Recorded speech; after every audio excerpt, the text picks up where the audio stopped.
I've been reminded a little bit this week about the importance of gratefulness. Of course, we're thinking about that more around this time of year. But I just want to tell you a story. It goes along with what Gary was saying today, too, as far as how we view hardship. And so there's a story that was told. I don't know that it's a true story, but it's a story that was told back in the days of the great explorers in Africa, in India, and those parts of the world. So there's a British explorer, and he had a friend of his who is a native from one of the places that he was exploring. And this native became a very good friend to him, and he would take him on all his journeys and his adventures. And he really liked his friend, except for one thing. There's one thing about his friend that just always annoyed him, because his friend would always say, no matter what happened, it is good. You know, they would get caught in a rainstorm, and all their gear would get wet, and his friend would say, it is good. And the British explorer would say, it's not good. Why do you always say it's good? It's bad. He said, oh no, it's good. So he got irritated with his friend from time to time. But then one day they were out on a hunt, and as the man was loading up his gun, the gun exploded, and it blew off his right thumb. And so as he's bandaging and staunching the wound, true to form, his friend said, it is good. Now, that was about it. The explorer had it. He turned to his friend and said, I cannot believe you just said that. I just have received this huge wound. I'm not even going to be able to hunt properly anymore without my thumb. I am so sick and tired of you saying these things. I don't want you on my expeditions anymore. Go away. He sent him away. So the next time he was out on an exploration, he was by himself, and he got caught by a bunch of cannibals. And the cannibals had him, and they were getting ready to do what cannibals do. And all of a sudden, they noticed. What do? You go home and ask your mommy, and she'll tell you, okay? They looked at him, and they realized, oh no, he doesn't have all 5 fingers on his right hand. He's missing a thumb. And in that culture, that's a big problem, because it means that there's something very usual or different. Now that actually, I believe, is true enough. If in those kind of cultures, if you're missing an appendage, generally means you've died and come back, because no one lives after having something severed from their body. So they're like, oh, well, we can't eat you. We'll set you free. And in that moment, the explorer has this epiphany. He realizes, oh my goodness, my friend was right. It was good that my finger got blown off in that accident, because my life was spared. And so he goes back to his friend wherever he'd sent him off and said, I am so sorry that I treated you that way. You were right. It was good that happened to me. And his friend said, oh, it's all right. It's good. He says, well, okay, yeah, I understand why you say those things, but really, how could you possibly believe that how I treated you was a good thing and you got sent away? So it was very simple, my friend, because if I had been with you, then I would have been in the pot instead of you.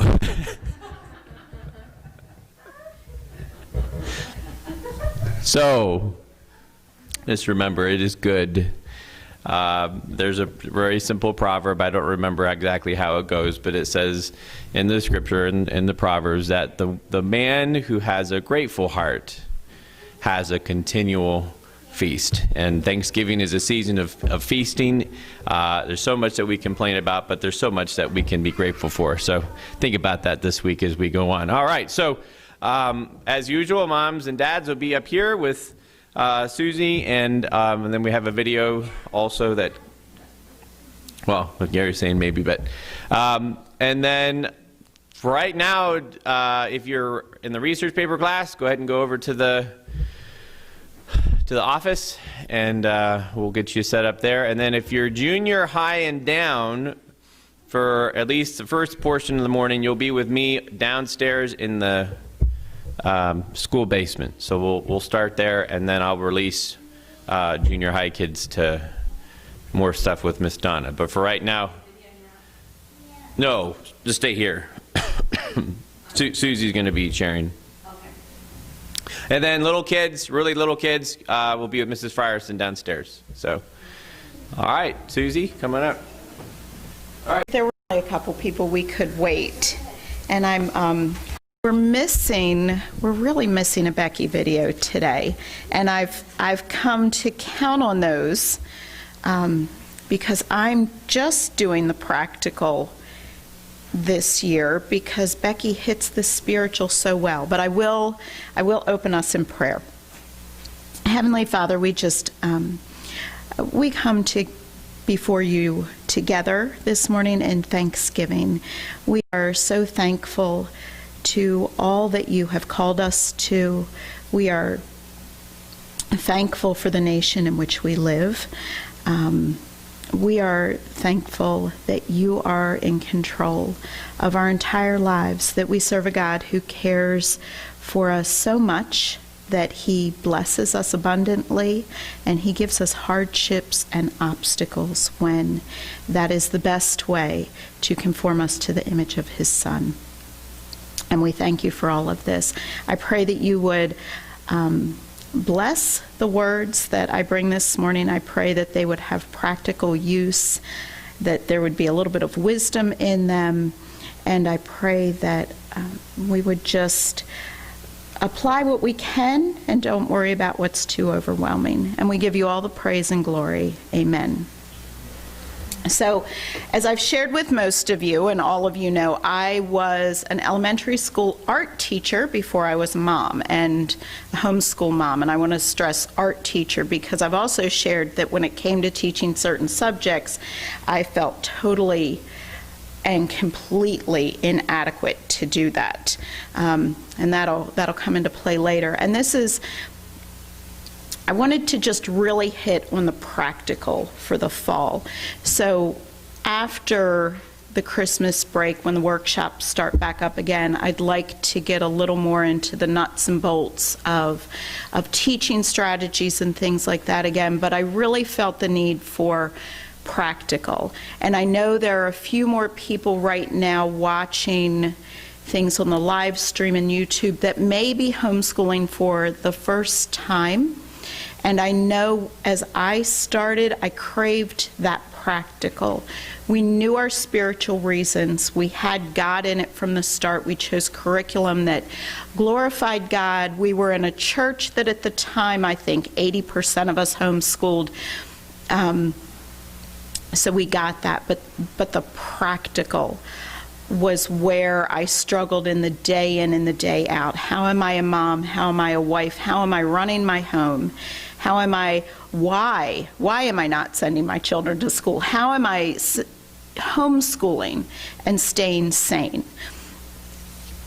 So, being a former public school teacher, somewhere in my house, I have a diploma and a transcript from Towson State University that states I completed all the necessary courses to teach art K through 12 in the state of Maryland. I don't even know where that is anymore, so obviously it's not a central theme in my home. I passed my certification exams the first time, and I was hired relatively quickly. I was not looking to teach in Anne Arundel County, but they called me and said, "Where's your application?" I said, "Well, you told us at the job fair you weren't hiring art teachers," so I didn't bother to bark up that tree. I had 3 interviews in one day. I was hired the next day. I spent 5 years teaching in the public school. I loved just about every single minute of it. A regular school year for me has a certain flow to it. So I am, for those of you who haven't picked up on it at this point, I am a type A personality. I am somewhat of a perfectionist. I'm less so than I used to be. I'm firstborn, so I like routine, I like order, I like to know how everything's going to go. And a public school year provided all of that. There are periods of great productivity and periods of just slugging it out because the breaks are long in coming. I had certain concepts, principles, and skills to teach to each grade year after year. As an art teacher, I got to change the way in which I taught some of those, but I knew what I was to teach first graders every year and second graders every year and so on. There was a great comfort in knowing that the curriculum gave me an outline to follow, but also that I had been well trained, that my years at Towson taught me to troubleshoot. They taught me the ages that children learn things, what children are capable of doing with fine and gross motor skills and cognitive thinking at every single step of the way. I knew how much I could push on students at a certain age to get just a little bit extra out of them, but I also knew when I needed to stop, when pushing would lead to frustration and failure instead of success and achievement. I loved everything about being an art teacher. Art was not the most important subject in the school. I knew that. We never had Maryland state art tests. They always focused on reading and math and science and social studies. There was never an art test. But very few children hated art class. Very few children dragged themselves into my classroom saying, "Oh, Mrs. Davis, I hate art. I can't wait till this class is over." So that was one of the nice things. And every student shone somewhere in art. If they weren't particularly good at painting, maybe sculpture was their thing. If they didn't think three-dimensionally, there was always some type of drawing or painting or mosaic that they excelled in. If they weren't particularly good at drawing, there was a craft or something else that they did well. So throughout the course of the year, all of my students produced a couple of projects that were truly exemplary, that were truly beautiful. And then I got the immense pleasure of creating an art show at the end of the year where each student had at least one project on display for probably longer than I was supposed to leave it up, but it made the school look so nice with all the cinder block walls that I just left it up until my principal said it's time for it to come down. So fast forward to homeschooling. I knew that I didn't want to create a mini public school or even a mini private school in my home. That's not why we were doing that.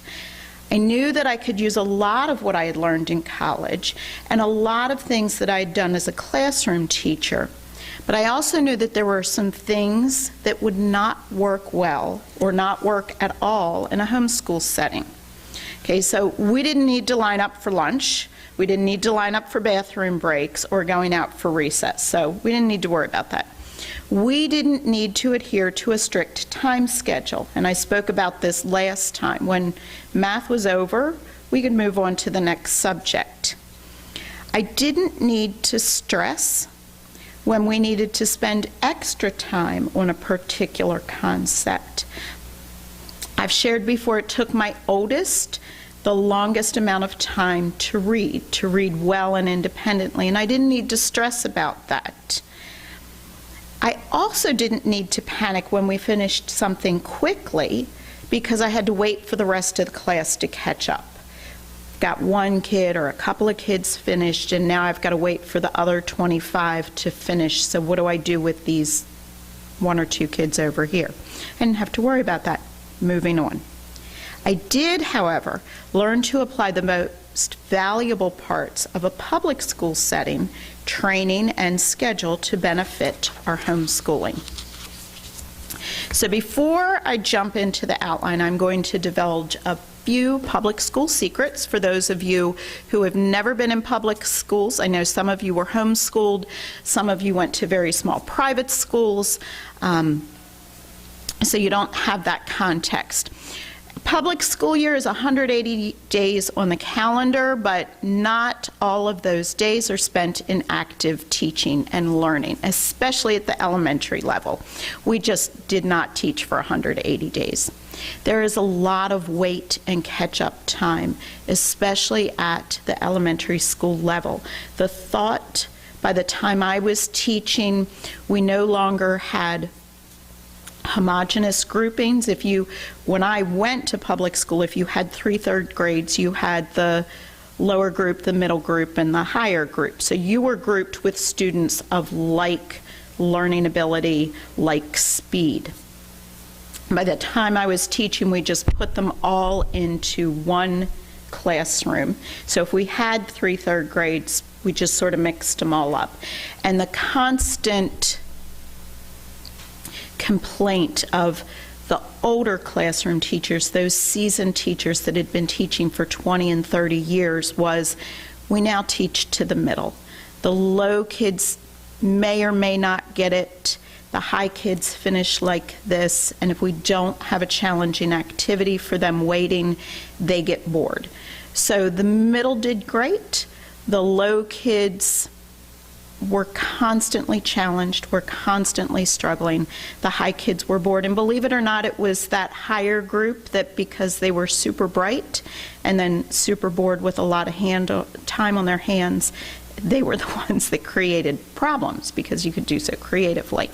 And fortunately, hopefully no public school person is watching these on YouTube. So there was a certain amount of each day where there was no active learning or practice taking place. Teachers spent a lot of time lining kids up. I remember kids coming to the art room, and if they hadn't walked from their classroom down the hall in an acceptable manner, they went back to their classroom, they came back to the art room. Not that I thought that was a bad thing, but they were taking time away from me now. So I didn't want to wait 10 extra minutes. I only got an hour a week. I didn't want to sacrifice that. But I understand that. I understand that there were rules and rules of conduct that they were teaching as well. Public schools, even with the very best and most exciting teachers and curriculum, most children do not enjoy every single subject. That's a truth. A good teacher loves his or her students, but also looks forward to a break in a day, in a week, or in a month. Children in public schools get bored, frustrated, and sometimes fail to learn at the appropriate pace for grade levels. Most students, though, do enjoy learning and want to succeed, especially if they are given the right amount of time and the right tools for learning. And good teachers will look for ways to individualize instruction so that each student has the opportunity to succeed. There was a boy in one of my classes, and I had him, of course, 5 years through, who had tremendously thick eyeglasses, tremendously thick. And his flat artwork was okay. And I thought, well, he's just average, and that's okay. It's still creative. But when we did 3-dimensional projects, and he could get that clay or that paper mache or whatever it is 2 inches from his face, his artwork was beautiful. So I was in the fortunate situation where I could adapt almost every project for Michael. I could make a 2-dimensional work, and Michael could do something 3-dimensional. And because of that, art became his favorite subject. Not that he loved art, not that he loved me more than any other teacher, because we had our moments as well. But I was willing to take the time to give Michael that complete and total success in his artwork. So just by adapting for Michael, he had success, and he loved what he was doing. And the other kids, they got it, they didn't care. Now, hopefully, if you listened as that list progressed, you can see some very clear similarities between classroom teaching and home teaching. Your home is composed of children, all with the same genetics now. That's what always got me. All of my kids have the same genetics, and they all have vastly different dispositions, different abilities, different learning styles from each other. And I've shared my first two, I had them pegged. I knew what kind of learners they were. I could progress and just say, okay, here's how I adapt it for Matt, here's how I adapt it for Abigail. And then Josh comes, and I am convinced his learning style changed every year, if not every month, and sometimes what worked one year didn't work the next year. What worked with one subject didn't work with another subject. Each of your children has at least one subject that he or she does not enjoy. It's not you, it's not the curriculum, it's the subject. But you are a good teacher, a good mom, a good dad who mostly enjoys homeschooling your children, but you also understand the necessity of a break now and then. The larger your family, the greater the chance that you will have at least one child that struggles in a particular subject, or maybe struggles overall, maybe for a season or a year, maybe for 12 full years of homeschooling.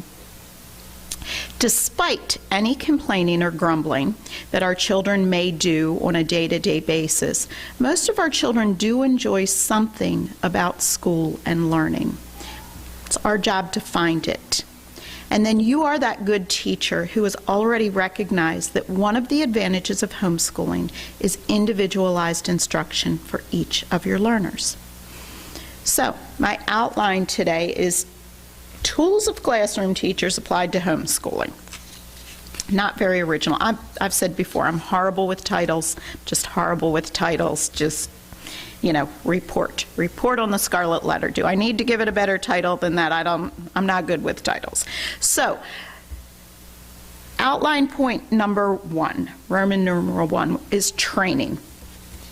I am not of the mindset that you need to have a teaching certificate or a 4-year college degree to homeschool well. I'm not of that mindset. I know plenty of moms that don't. However, I am a huge proponent of continuing your education for the sake of homeschooling.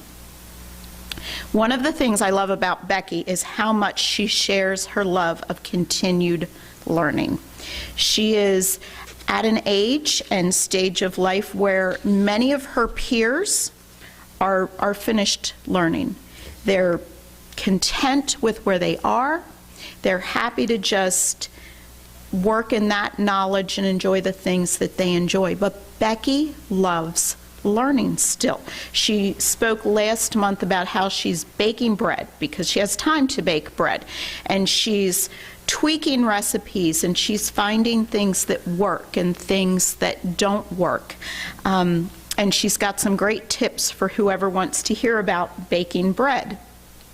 She's learning. She's got a hands-on approach to learning. She and Ralph are a little more homebound right now, so she's not getting out to places of learning, but she's using the things that are already in her home. And she's exporting material from the outside, from the internet, from podcasts. So she is still learning. She's still sharpening her brain. She's not letting it atrophy, because I believe when we let our brains atrophy, when we reach a place where we're content in our knowledge, we're just not really growing at all. I do not underline, highlight, make any sort of notations in my Bible as I do Bible study. I know some people do, and that works, and this isn't a criticism, but for me, each time I study a book of the Bible that I've already studied, I'm in a different place in my life, and I figure God has new insight. So I don't want to reread what I've already written.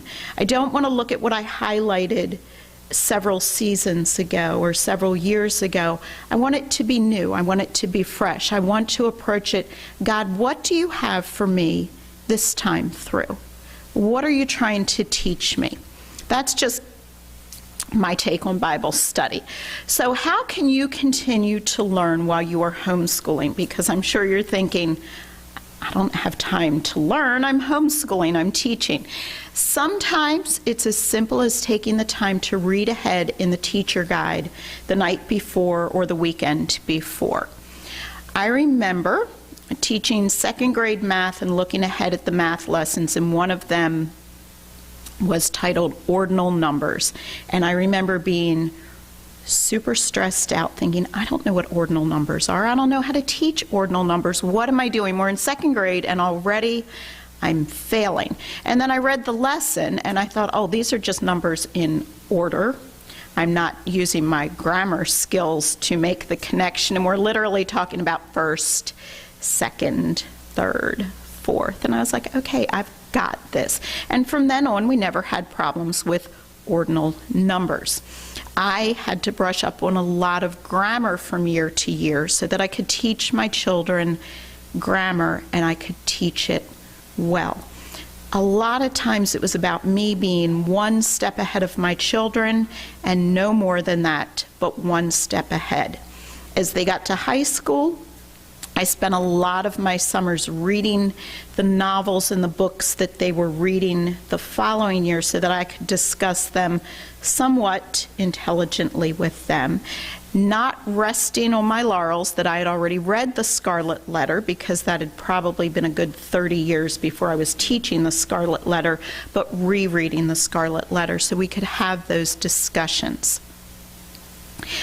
One of my friends has kept up the certification requirements for her degree by taking 1 or 2 online courses every year. I admire her for that. My certification lapsed and I was good with that.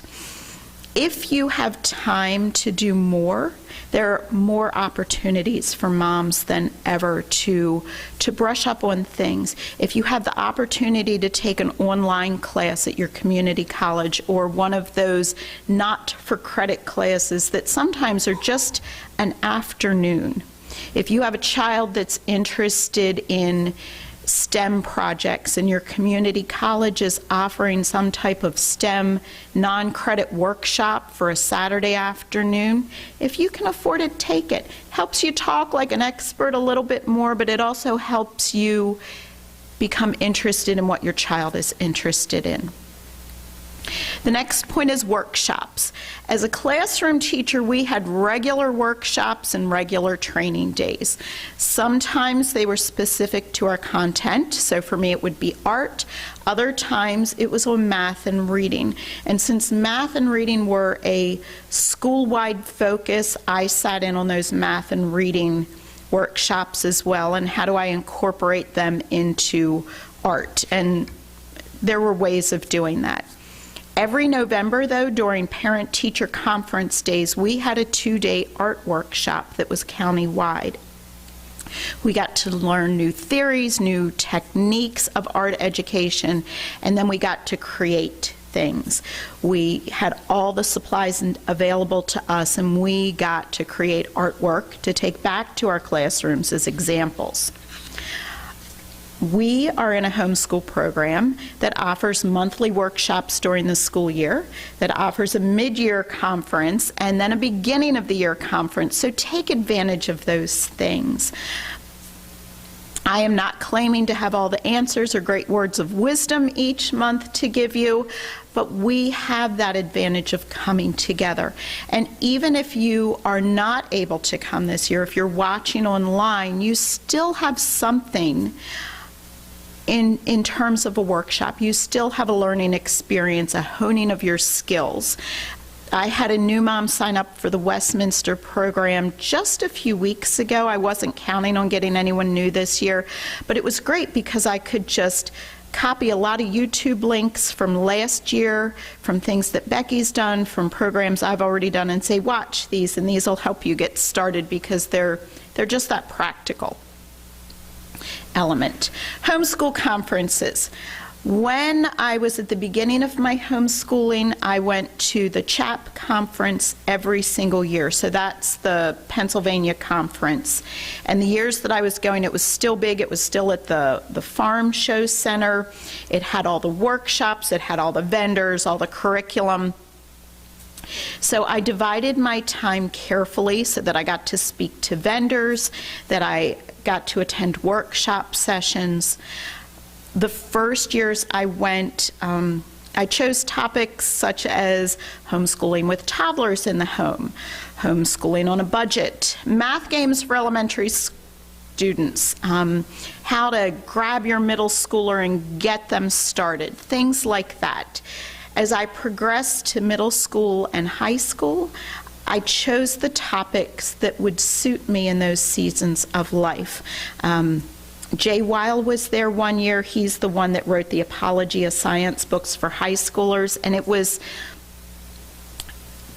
so amazing to listen to him speak so matter-of-factly as this science genius who's written these books, but just speaking to us moms, you can do this. You can do this. It isn't that difficult. Read my books, use our online website tools, just, you can do this. And just really, I really needed that workshop. I don't understand chemistry still, but that's okay. Online conferences. I know now there are more online conferences than there are live conferences this year. The Great Homeschool Conference put all of their workshops, all of their conferences online in the spring. I think you still had to pay, but you could sign up to do that conference, that workshop. I went to the Ohio one a few years ago, and that was a really good conference. Most curricula companies and homeschool support organizations also have online tools as well. Online workshops that you can watch, online teaching tips. I have discovered YouTube in the past 2 years. I have learned to do a lot of things by watching YouTube videos on various subjects. I did a quick Google search or a quick YouTube search, and there are a ton of YouTube videos ranging anywhere from 5 minutes to an hour. Subject matter, how to organize for homeschool, how to choose curriculum, how to teach certain subjects. So use what works for you. Don't use what doesn't work. If you're feeling stressed that you think I'm telling you put one more thing into your life, I'm not. But sometimes a 5-minute YouTube video fits into your day, fits into a waiting moment while you're in the car waiting for somebody. And a lot of those are pretty valuable. HSLDA has things, online tools for parents. Some of the boxed curriculum sets like Abeka and BJU, some of the other things like teaching textbooks, they have a parent spot on their website that talks you through some things, introduces some things, helps you to move through the curriculum with your child. Research. Every time as a classroom teacher that I wanted to introduce a completely new project to my students, whether it was a material I'd never worked in before or a particular project that I wanted to do that I hadn't introduced yet, I did my research. One year I spent the second semester of our school year coordinating each grade's art projects with what they were studying in social studies. That took an extensive amount of research, and I was married. I didn't have kids. I wasn't homeschooling. I was just a classroom teacher at that point. But the result was a greater understanding between social studies and art. And we did some pretty impressive artwork that year for our end-of-year art show. In first grade, my oldest child was completely immersed in everything concerning the Titanic. I did the research for his unit study to find appropriate materials. I researched topics related to science, math, and history that could also be incorporated into our 3-month All Things Titanic unit study. And when we were finished with the Titanic, I was glad. Mentor moms and homeschool communities. I love that Gary's talking about mentoring this year. That is pretty much my mantra for you. Find those mentor moms. I was not a first-year teacher in a classroom shut off from the rest of the school or the rest of the building. I was in a school surrounded by other teachers, surrounded by a community that wanted me to succeed. They wanted to help me. They had a lot of wisdom. I was young and dumb enough to know that there was a lot that I did not know. I was in a school setting where I had no concept of how either of our two populations of students, how they lived. Somewhere years before at the Board of Ed, they had decided to combine some of the wealthiest neighborhoods of that area with some of the poorest housing project communities and put them in one school because they closed some neighborhood schools. You can see this is a Board of Ed decision because we've got two communities that are basically at opposite ends of the spectrum in so many ways. I didn't know anything about either community. Having been raised in neither community, I'm just right here in the middle coming from Carroll County thinking, okay, I have incredible wealth and entitlement over here, and I have incredible poverty and need and brokenness over here. And I had teachers that had been working for years in that school, and they knew it, and they helped me along, and it was wonderful. And I was dumb enough to know when I needed help, and I went and asked for help. And I'm not putting myself down. I was a first-year teacher. I was all full of myself education-wise, but then when the boots hit the mud, I thought, oh, I don't know what I'm doing. I have no idea what I'm doing. So I found those mentor teachers. I had some wonderful teachers that took me in and took me under their wing. When I started homeschooling, again, I'm in this place of thinking, I know what God has called me to do, and I have no idea what that looks like. I have no idea what I'm going to do. But again, I was in a church where 80% of us homeschooled. I had a cloud of witnesses wanting me to succeed. I had a group of moms ready to share what worked, what didn't work. So find your mentor moms. Find those moms that encourage you, that help you, that give you wisdom. That give you wisdom in such a way that if you take it, that's wonderful. And if you say, I don't think that's going to work for me, that's wonderful too, because they're just sharing what worked for them. Ask questions, ask for help, ask how they do it.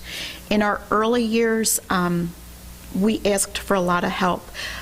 Those of us that were all in that same place in child rearing and homeschooling, just starting a couple of years under our belt, we met regularly. We swapped ideas. We traded things that worked, things that didn't work. I loved the phonics program that we used all the way through, and it worked well for my children. But I could also listen to other moms that say, it didn't work for my kids, and here's why it didn't work. Because in the back of my mind, I could file that away to see, okay, this component isn't working for this child, so I can eliminate that. But if it is working, I can use that part of the program more. So the more we got together, the more we exchanged ideas, the more help we got, swapping things around. Okay, so Roman number 2 is regular schedules. I've spoken a lot about this already this year, so I'm not going to continue with that topic. But the idea of regular schedules for me, for my homeschooling, came directly from my years as a classroom teacher. If I didn't have that schedule, kids were showing up in my classroom on the hour every hour, whether I was ready for them or not. So that's where I got that. Outline point number 3, scheduled breaks. So one of the things that public schools do, especially at the elementary level, and private schools especially at the elementary level, is there are scheduled breaks to learning. There are fun days. There are days where we sort of go off the curriculum to accomplish something else. I taught at a time where public schools recognized and celebrated all holidays. All holidays.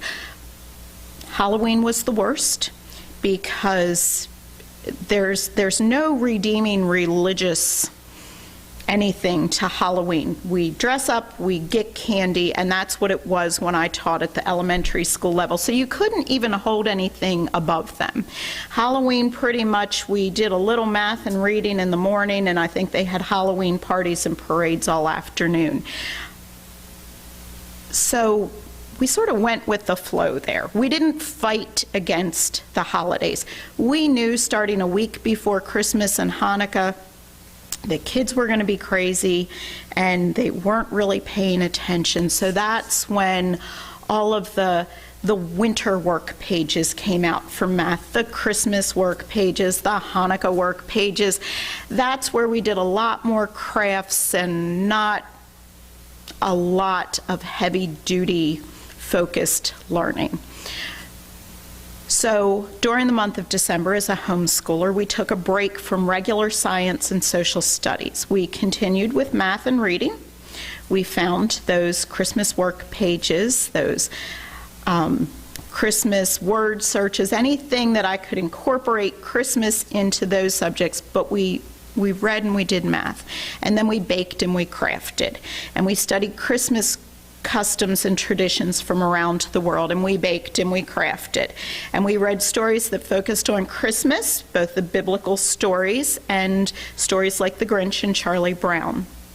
We had Christmas movie Friday afternoons, and we baked goodies and ate popcorn. But we gave into the month, and we celebrated that time of the year, and I didn't fight against the excitement of my children and the focus of their young minds. We went with it. Field trips are a very important part of learning, especially at the elementary level, when we can teach something in history and then we can take our children there and show them this is where it happened. It makes it real. When we can talk about animals and how God created all these different animals and the variations of the same genus of animal and the same classification, and then we can take our children to the zoo, they see it.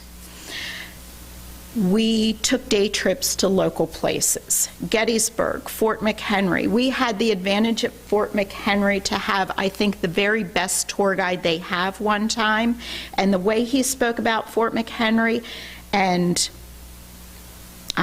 the rocket's red glare and Francis Scott Key in the battle, you would have thought he was there, except for the fact that he was probably in his 30s, but he made that alive for my children. So the War of 1812 and the Battle of 1814 in Baltimore's harbor wasn't just book learning anymore. It came alive. They went down where they kept prisoners of war, and they got to see where the cannons were, and they got a visual of what a small part of the harbor that really is.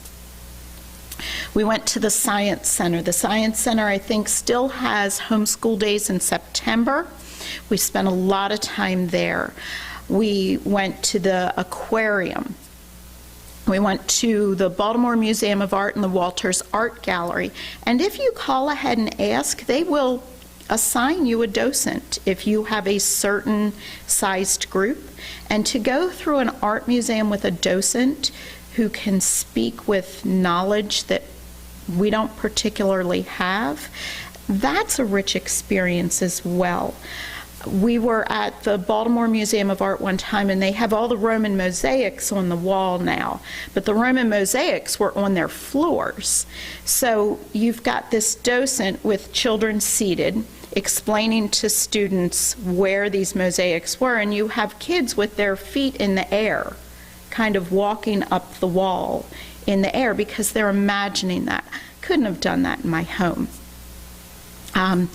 We went to Mount Vernon. We went to state parks. We went to Sight and Sound. The first time my youngest ever sat still for 2.5 straight hours was at Sight and Sounds in the beginning. He was enthralled. We thought we have to get him here every week, right? But he was enthralled. It was magical, but that brought the Bible alive to him. Yes, it's a theatrical production, but to put theater with the Bible, it's not so dry anymore.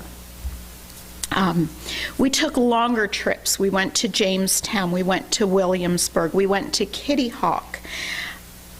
We were at Kitty Hawk looking at the place where the Wright brothers flew the plane, and they show you how far they got the first time and how far they got the second time and how far they got the third time. And I can't remember which brother it was. And then they show you the shed where they slept with the bunk beds. Well, one of the brothers flew, and the other brother and an assistant literally ran alongside the plane holding the wings on each side.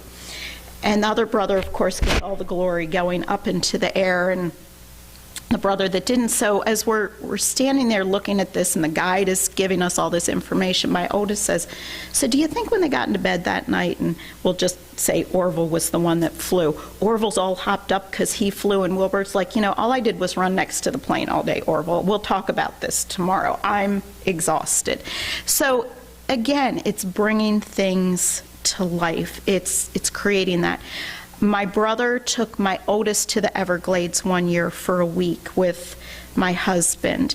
He saw things way closer than I like to think that he saw nature and wildlife, but that's okay. Then he came home and we studied those animals, that environment even more. My youngest took a trip with my brother to Yellowstone, the Grand Tetons. They went all the way out west. They came all the way back. They did it by driving. So Josh saw far more of the country. And again, that just made it real. My mother took my older two whale watching one summer. So they're seeing the things that when you read about whales in a book, they're this big, or when you see them on TV, they're a little bit bigger. But when you're on a boat and a whale breaches and you realize how small you are, that's something my children haven't forgotten. One of the things that public school teachers did following a field trip was they spent the entire next day on follow-up activities. What did you learn? So we have the advantage of doing that too as homeschoolers.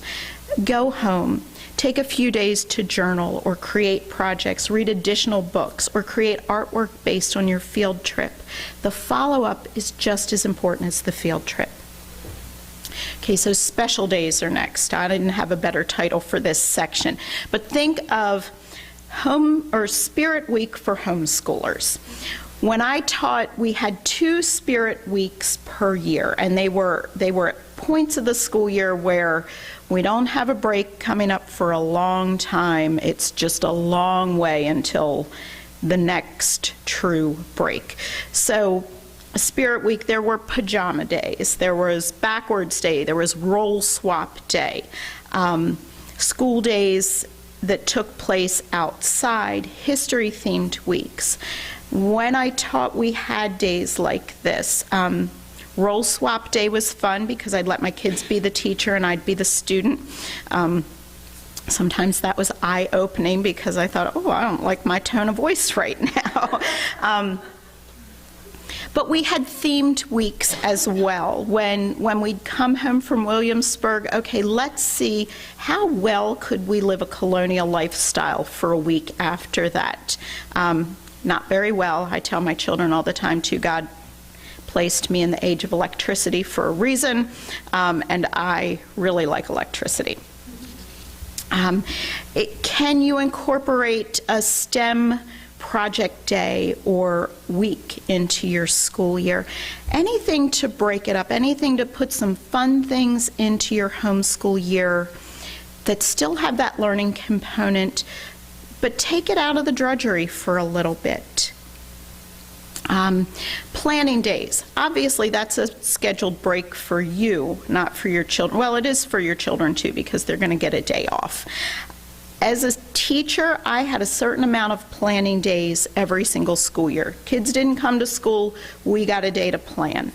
We got a day to wrap up our marking period, plan for the next marking period, get grades to our administration for report cards. We've talked about planning already this year and maybe taking Sunday afternoon or a whole weekend every now and then, but it's also okay to say one day per month or one afternoon per month. It's mom's planning time. And give your kids permission to take the afternoon off, to have a play day, to go outside, to, if it's really raining, to watch a movie. I was always that mom where we'd watch the Disney movie about something historical, and then I'd have my children explain to me why the Disney Pocahontas is nothing like the real Pocahontas story. And, you know, they're always like, oh, you're just slipping school into our fun anyway. And I said, well, sort of. And then we got rid of our Disney Pocahontas movie because it made me so mad that it was nothing like the real Pocahontas story.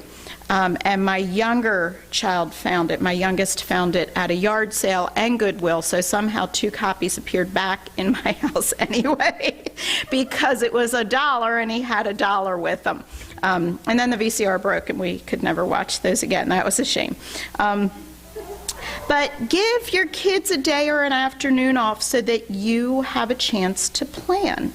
Ask for their input, and I want to be careful here because this isn't unschooling. This isn't, we just learn about what my children want to learn about and eventually we get to all of it. I'm not an unschooler. I don't think that way. But perhaps with a little bit of input, you've read something and they want to spend a little more time on a particular animal or solar system. Maybe they want to learn about a famous person from history that we've read this much about, but they want to read more. My daughter, after reading a short story about the Underground Railroad, really wanted to do a whole unit study on the Underground Railroad.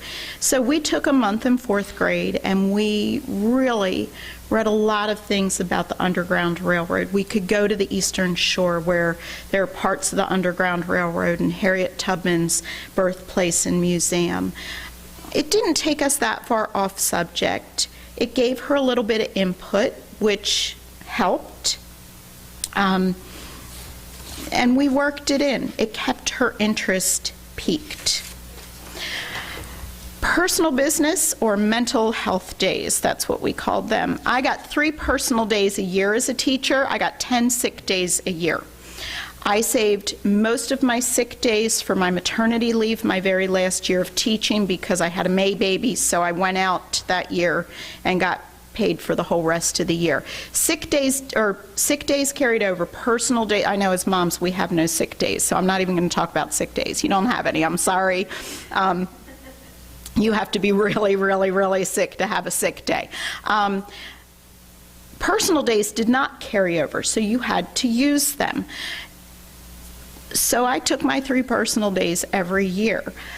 Sometimes as moms, as homeschool moms, we don't recognize the need for just a day off, just a Thursday off, or just a Wednesday off, or we've had a really bad school week Monday through Thursday, and instead of torturing ourselves and our children on Friday, maybe we just need a day off, and it's okay to take a day off every now and then. We need those periods of refreshing. When we would get to the point in our school year where I would need that mental health day, we would make it a fun day, because I didn't want my kids to think I'm burning out and it's a chore, because I just needed a one-day break. I just needed a Wednesday break, whatever it happened to be. I still loved my kids. I still valued my kids. I preferred my kids more than the company of most other people I knew. I just preferred being with my kids. So we would take that day and we would go bowling, or we would go roller skating, or we'd go to one of those super awesome playgrounds that was an hour away, and we'd take a picnic lunch and we would just have fun. We would just have a day of rest and relaxation. We'd skip the chores for a day. We would even skip the math and reading for a day. And all of you know that that stuff came in the car with us all the time. But we would skip it all and just have a day off. And that single day of refreshing sometimes did so much good for all of us. And for my kids to know, okay, Mom's frustrated with how homeschooling's going. She's not frustrated with us. She loves us. She wants to be with us. She wants to have fun. Because Dad always got to be the fun one. And I'm like, why do you always get to be the fun one? He goes, oh, homeschool rules. I heard Michael Ferris say something like that one time. I'm like, I don't know if that's exactly what he said or if that's what you heard him say. So it was good to have a fun day with Mom instead of Mom just being the homeschool taskmaster. Okay, section 4 would be planning. I already mentioned we had conference and training days when I was a teacher. Plan some days into your school year that you can attend a homeschool conference, or you can watch training videos, or you can meet with other homeschool moms. But plan those days. If you don't plan them, they're going to get away from you and you're not going to have them. I always planned on a full 2 to 3 days each year for homeschool conferences. I would spend a full day at Machi when we still had Machi, and Machi at that time didn't have workshops or teaching components, but I talked to vendors all the time. You know, what's new? What's new about it? Why is this new and improved? What's so different from the second edition to the third edition? I put these days on my calendar. I also fully prepared my home before I went to the CHAP conference every year with meals for everybody to eat and everything all lined up, because if I fed everybody while I was gone, everybody let me go away again and again. And I just went away last weekend to spend time with my daughter, and I still had a stack of meals for my husband in the refrigerator, even though he's the only one home now, because I thought, oh, if he has a stack of meals, then he's fed and happy, and I get to go away again. So teacher planning days, I talked about this already, but again, put those on your calendar. If you are planning on the weekends or on Sundays, but you're coming up to the end of a marking period or at the end of a unit in a particular subject, and a planning afternoon would serve you well, instead of jumping in without the knowledge and the preparation you need, put those on your calendar. If it's on the calendar in my house, it happens. If it's not on the calendar, it just has no chance of ever happening. End of marking period planning. In the beginning of our homeschooling, I did not take a full year to get, or a full year, a full day to get ready for our homeschool portfolio reviews. I stayed up till midnight or 1 o'clock in the morning getting everything ready the night before, and was slightly incoherent to talk about it, and then would sort of say, you know, tell Miss So-and-so, tell Mr. So-and-so before we got here what you did. And, you know, of course my kids would say, school, we did school. What did you do in school? I did math, I did reading. So I started thinking, oh, wait a minute, how did we do this when I taught that I was never crazy turning in all my grades at the last minute? Oh, we had a whole day without students. So I would plan an afternoon or a full day, making sure everything's in portfolios, making sure all my grades are in whatever grading mechanism I have, averaging things out so that I could present my portfolio reviews, so that I could present my grades, and I wasn't that mom sitting there saying, well, here's everything, I'll email you the grades as soon as I get them averaged out. Planning periods. Is there a time in your day where you can sit and organize and plan for the next day or wrap up the current day? Even if it's only 20 minutes every evening, even if it's only 20 minutes at the end of the school year to put everything away from today, the end of the school day, sorry, not doing well with my words, and prepare for the next day, look over that lesson to find out that ordinal numbers aren't this scary thing that you think they are. They're really just numbers in order. If you can do a little bit of that every day, that's great. If you can't, but you don't need it, that's great too. Group planning, that's the last in this section. This can be formal planning if you're in a co-op situation and your co-op meets regularly to plan things out. That's great, but it can also be that informal meeting of the moms that I spoke about earlier. What's working for you? You've got a fourth grader studying this, I've got a fourth grader studying the same thing. What have you found that's working? What isn't working? Have you found anything extra? Plan with moms, share, ask questions, and listen. And then the last, two more sections. Next to the last, section 5 is out-of-the-box teaching, unit studies. Some of us use curriculum that has a lot of unit studies. Some of us create our own. The year of the Titanic for us was born from a very difficult personal season. My first grader was interested in the Titanic, and I found ways to incorporate every single subject into the Titanic. We did read-alouds about the Titanic from various points of view. Historical, Magic Tree House had one where Jack and Annie go back. We found storybooks. We did ocean studies for science, experiments that involved flotation and buoyancy. History studies of life in the early 1900s, because the Titanic was, you know, it's sad. If you were in first class, you were probably getting off the boat, and if you were in third class, you went down. So why was that? What was life like back then? And what were the things that made the disparity between the wealthy and the poor so great? We went to the Titanic exhibit, and that was one where you got a card as to who you were and you got to walk through. And as soon as, this was a few years later, but when Matt picked up his card, he goes, "Oh, I'm third class and I'm a male." And I said, "Well, it was nice to know you, Matthew. I'm first class, so I'm probably getting on a boat." He goes, "I'm going down." But we did all of that. We took boat trips in the harbor. We counted different types of boats and made bar graphs when we got home after we used tally marks. We took a trip to the aquarium to study the sea life that we had studied. It wasn't really as difficult as it seemed, and usually one thing led into another topic of exploration. The same goes for my daughter. We read all the American Girl books, but we just coincided American history that as we were reading about Kit, we were in the Great Depression, and when we were reading about Molly and all the Molly books, we were in that World War II era. And they had so many pictures, and there were so many other things we could incorporate into those units. Cultural studies. I tried as much as I could to follow some of the public school guidelines as to what we studied in particular years. In third grade, when I taught, third graders studied Native Americans for the entire year.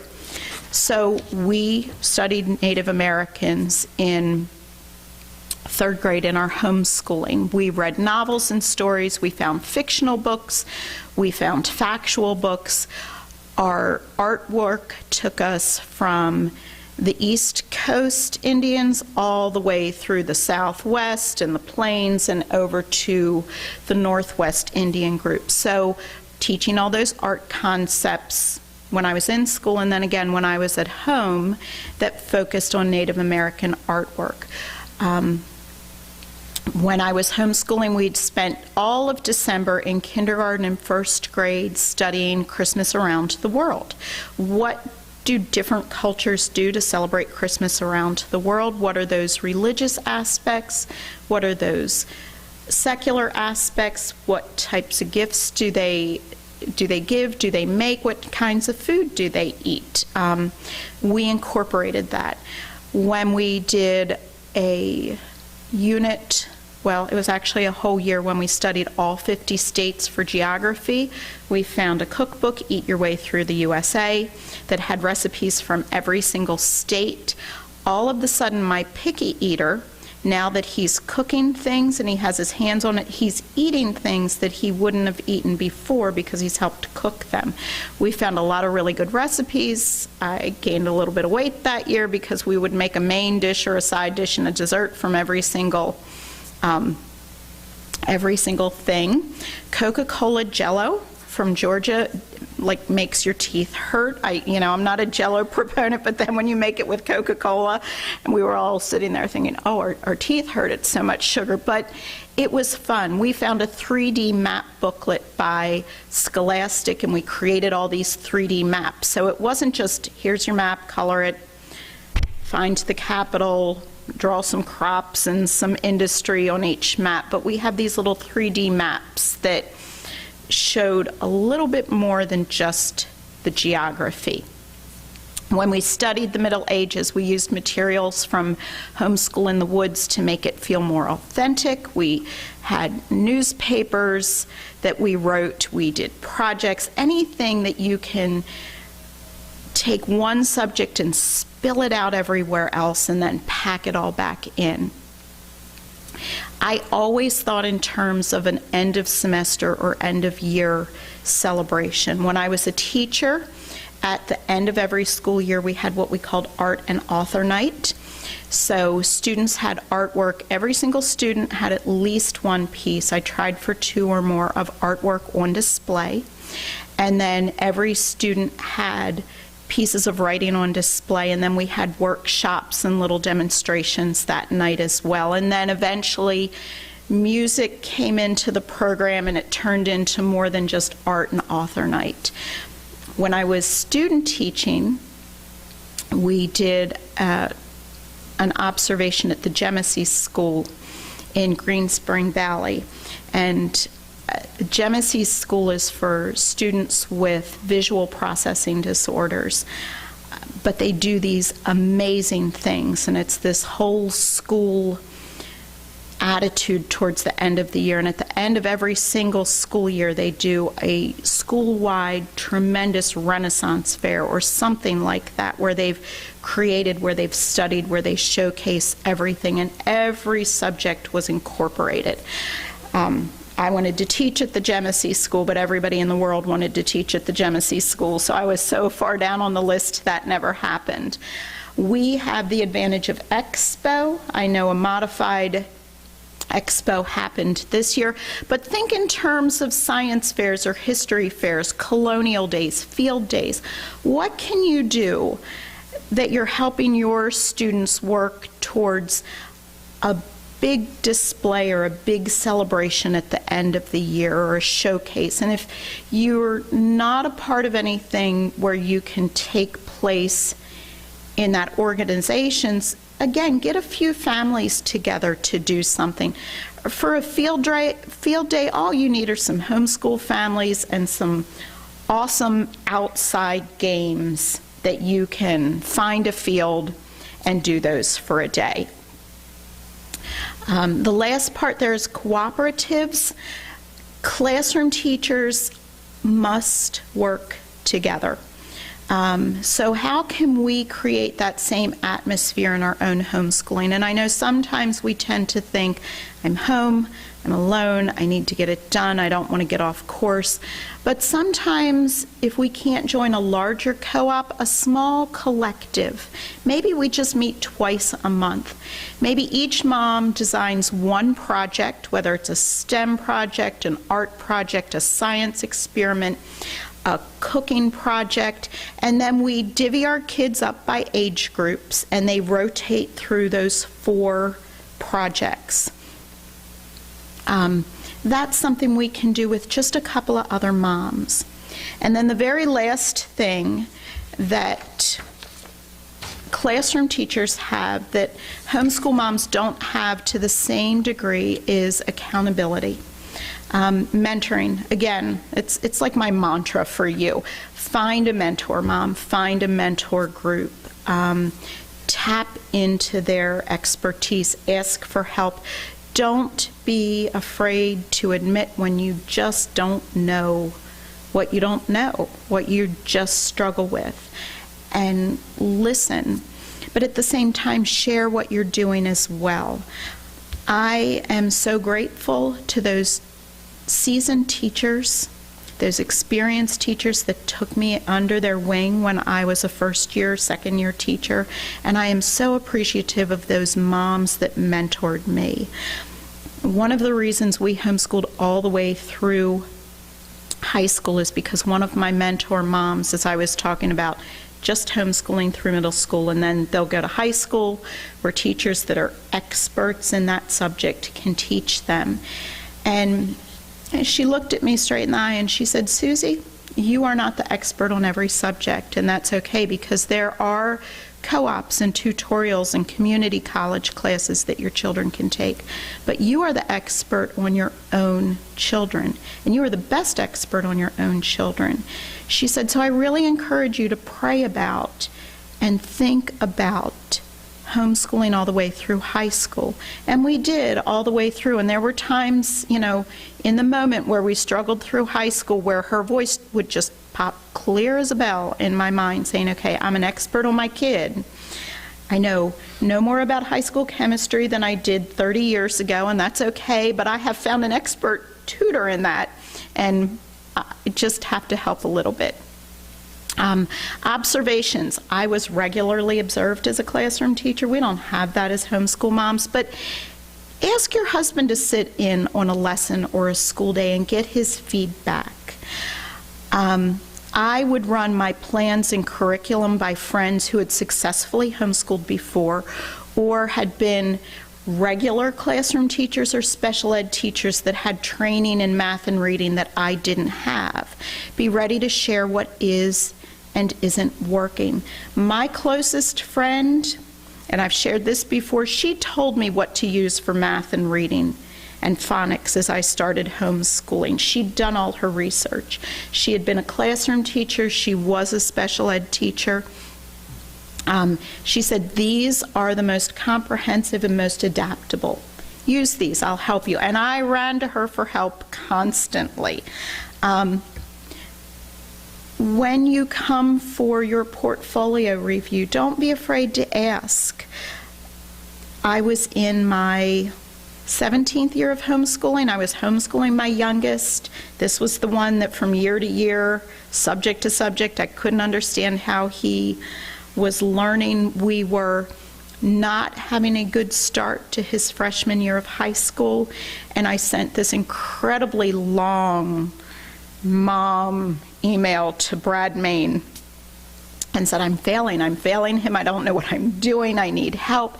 But it got a response, and I could ask questions, and I could say, you know this kid, what do you see? What can I tweak? What can I do better? Be open to that, because sometimes we don't see the forest for the trees, and sometimes we don't see the best things in our kids because we're so focused on where we're struggling at that moment.